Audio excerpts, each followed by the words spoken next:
Yeah, yeah, yeah.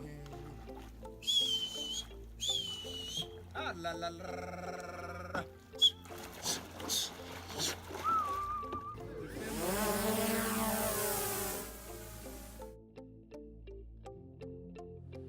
So the starting point of the project is that we have been using drones here in the Congo for 4 to 5 years. But up to now, there always have been Belgian pilots coming here to fly and collect the data. So with the local groups here in Congo, we have identified that was actually really neat also to have people that would have the skills and the materials, so the drones to fly here in Congo. So that's why we launched this project to train pilots here in Congo, and also to have the equipment available here so that people can fly and use drones in Congo. Depuis un temps, depuis 2016, nous avons commencé à utiliser la technologie des drones dans nos recherches, mais comme tout ce que nous avions comme financement, il y a certains aspects qui n'étaient pas prévus. Nous avons constaté que dans certains cas, nous étions limités. Nous étions de temps en temps obligés de faire recours à nos collègues de l'extérieur de l'Université catholique de Louvain. Et il nous est arrivé même pour certains travaux de prendre un drone de la Belgique pour venir l'utiliser ici. Et il y avait également un problème d'expertise. Évidemment, nous étions moins nombreux, nous utilisions déjà les drones, mais nous avons également senti le besoin d'impliquer les étudiants pour qu'ils soient outillés de ces techniques-là et de ces technologies-là. Et c'est ainsi que nous avons dit qu'il faudrait qu'on ait un centre sur place pour que nous soyons capables non seulement d'effectuer des vols, de prendre des images, mais aussi de les traiter sur place.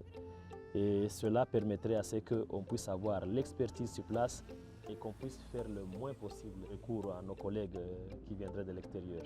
So the Irish project is basically aiming on transferring knowledge from Europe to Africa, or in this case to DRC. What we're doing is, and what we're aiming for is to teach a couple of students to get that technology mastered and to be knowledge hubs in their country to explain these techniques or these modern techniques to other students. So drones can be used in photography, in surveillance, in construction work. So that's why we actually came up with the idea to go to the ARES funding agency, because they support development projects. And so in essence what we have been trying to do is to use science to train people using drones in a scientific way, but also to actually expand the use of drones outside the area of science. And that's where actually ARES project has been very helpful, and this is where we're at right now. Yeah, first of all, there's still a distinct need for this region to develop, and a lot of really important questions can be solved or answered by using drones. So my motivation is to bring that technology here to help the people help themselves.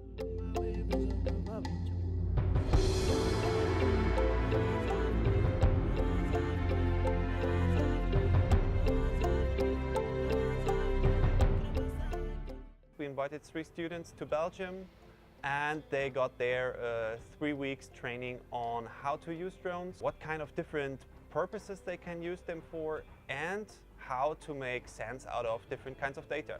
Le projet ARES, c'est un ouf de soulagement pour les 3 étudiants chercheurs, parce que c'est une solution à un problème qui se pose avec acuité, un problème réel.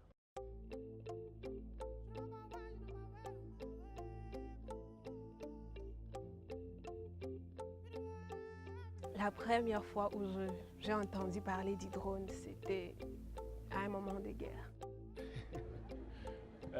Au fait, les gens ont une très mauvaise conception de drones parce qu'à l'époque, c'est vrai, les drones ont été utilisés dans l'armée américaine.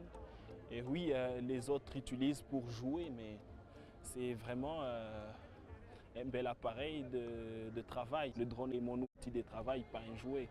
Il faudrait que les gens changent des conceptions, que grâce au drone, parce que les gens veulent beaucoup gagner, grâce au drone, ils vont beaucoup gagner. J'ai découvert que grâce au drone, on peut beaucoup gagner. Et donc, grâce au projet ARES, j'ai eu à bénéficier d'une formation en Belgique sur les utilisations de drones. Et cette formation s'est faite à l'espace drone où j'ai commencé d'abord par une formation théorique de c'est quoi le drone, quelles sont les légalisations pour utiliser un drone. À l'issue de cette formation théorique, j'ai eu à faire une formation pratique.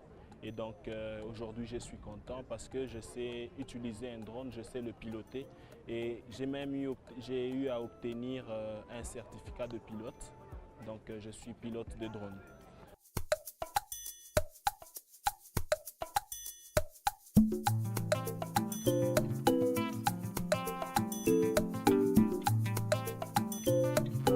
Les inspections sur terrain se faisaient manuellement et donc avec le drone, grâce à cette formation, je suis capable de faire des échantillonnages grâce au drone.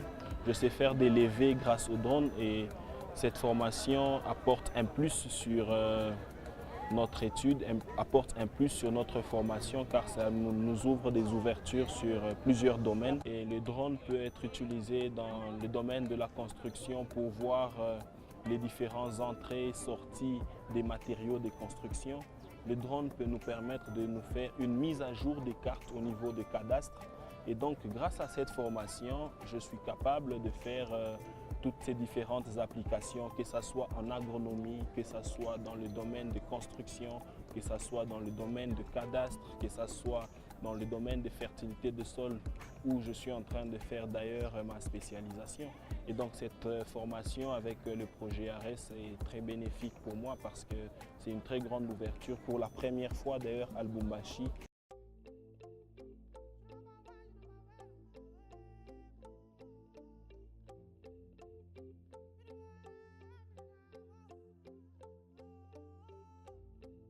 Ma collaboration avec le professeur Christophe Van Oost, qui est un expert justement en usage de drones, on a trouvé une nouvelle application pour les drones dans la région de Lubumbashi, puisque cette grande variabilité pouvait être étudiée avec des drones, et surtout que ces drones, on y fixe des caméras qui sont embarquées, et ces caméras sont des caméras qui peuvent prendre des photos, des images dans plusieurs spectres.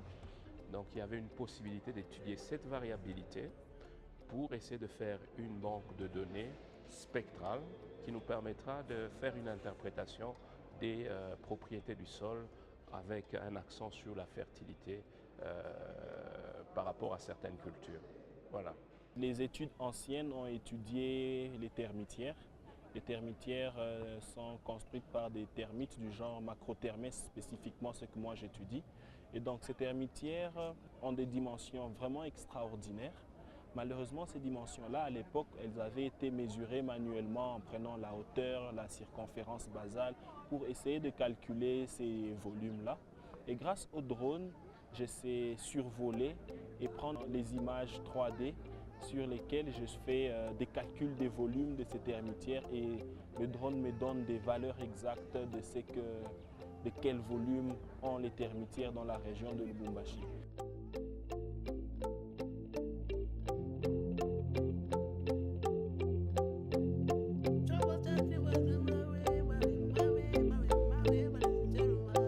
Je voudrais que le drone puisse apporter des facilitations dans la prise d'échantillonnage, dans la prise des images, dans la cartographie des sols. Et cela sera bénéfique non seulement pour moi par mon expérimentation. J'aurai apporté beaucoup dans le domaine agricole et n'importe quel domaine que nous avons dans la région, etc.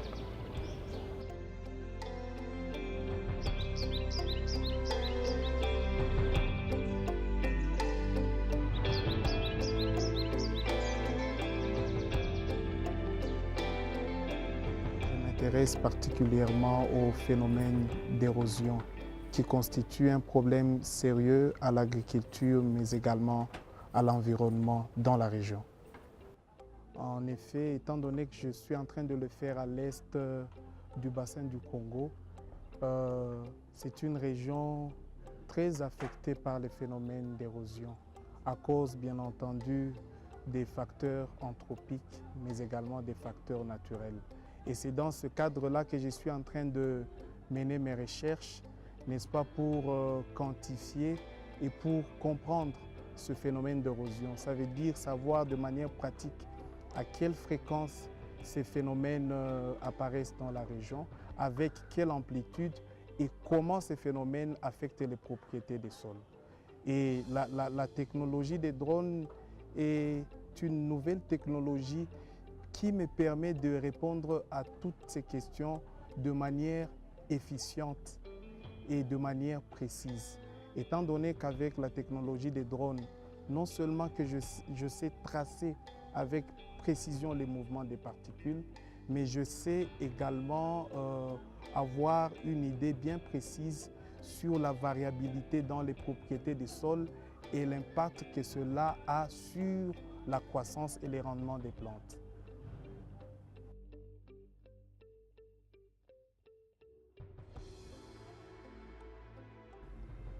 La technologie des drones nous aide également comparativement aux méthodes traditionnelles où nous étions limités à des petites parcelles.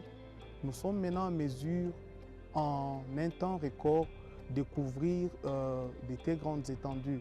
Ça veut dire que nous quittons l'échelle de la simple parcelle qui ne nous permet pas de très bien comprendre les phénomènes d'érosion à l'échelle du bassin versant où nous savons avoir toutes les positions topographiques du terrain et donc très bien suivre les mouvements des particules des sols et en d'autres termes les phénomènes d'érosion.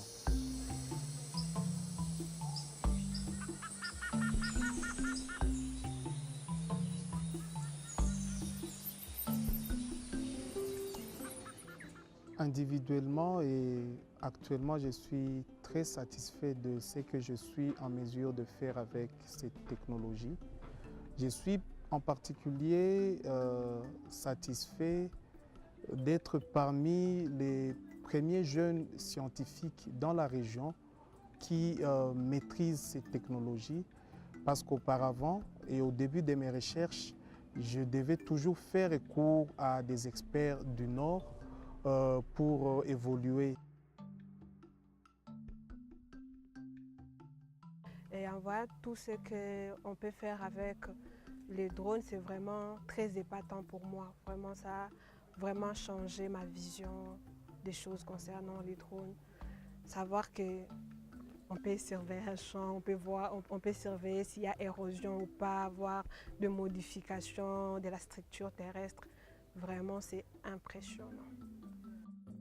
En tant qu'universitaires, nous avons un devoir d'apporter un service à la société. Donc ce que nous faisons par exemple à travers cette journée qui a été organisée ici, c'est de pouvoir vulgariser justement les nouvelles technologies qui sont à la portée de nos chercheurs pour que la société aux alentours soit au courant de ce que font nos universités et pour que cette société puisse s'approprier de la technologie qui est fournie par l'université. Donc à ce titre-là, oui, nous ne pouvons pas travailler en vase clos. Chaque fois, on doit d'abord informer notre employeur principal, qui est l'État, de ce que nous faisons. Nous devons vulgariser auprès de lui, lui montrer les technologies, mais après, c'est à lui de décider de s'approprier de cette technologie, de l'utiliser. Nous ne serons que très contents, bien entendu. Voilà.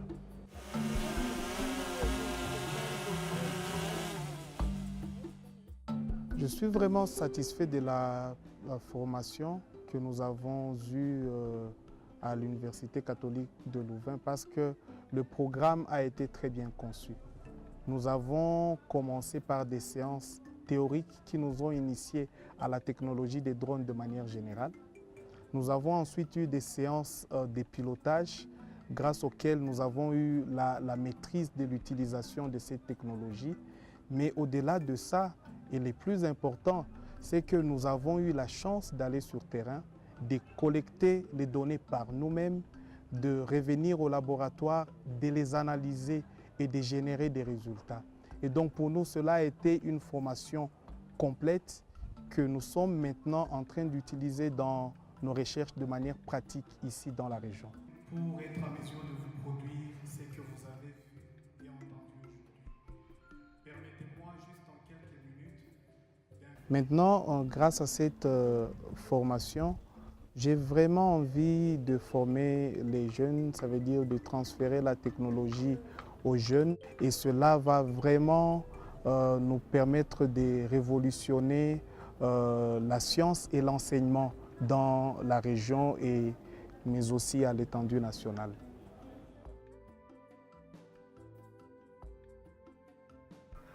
You can imagine, yeah, using drones on the cropland side in the villages is great fun. Yeah?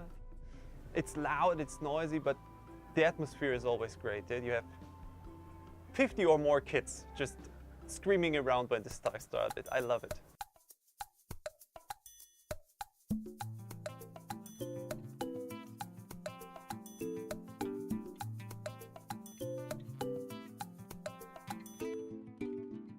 J'étais en train d'effectuer un vol à Minova et il y a eu un groupe d'oiseaux et un groupe de faucons qui voulaient coûte que coûte, je crois que ce sont des oiseaux qui ont pensé que le drone c'était également un oiseau.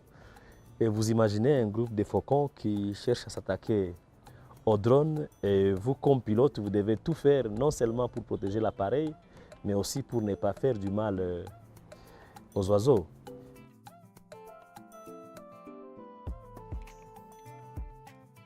C'est une région où on s'est trouvé par-ci par-là des gisements d'or et quand la population nous voit utiliser ces technologies, elle pense bien entendu que nous avons détecté de l'or et que nous sommes en train de vouloir extraire de l'or dans la région. Et nous sommes par conséquent obligés de collaborer avec la population à travers des séances d'entretien que nous organisons avec les autorités locales, mais également les représentants de la population.